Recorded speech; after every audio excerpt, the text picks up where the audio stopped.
দাও। তিমি মাছ বলল, সুলাইমান আমি হা করে রাখবো আমার মুখটা যতক্ষণ না আমার পেট না ভরে তুমি খাবার দিতে থাকবা, পেট ভরে গেলেই মুখ বন্ধ করে ফেলবো।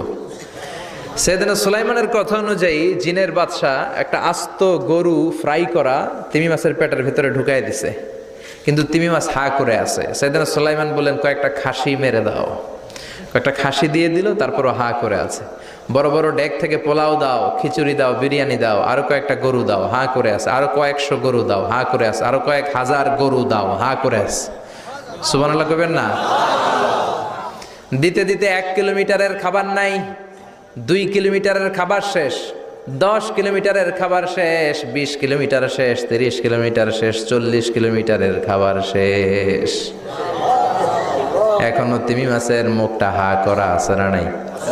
সাইয়েদনা সুলাইমান সেজদায় পড়ে গেলেন, ডেকে বললেন, আল্লাহ আমি বুঝি নাই গোটা বিশ্বের সবাই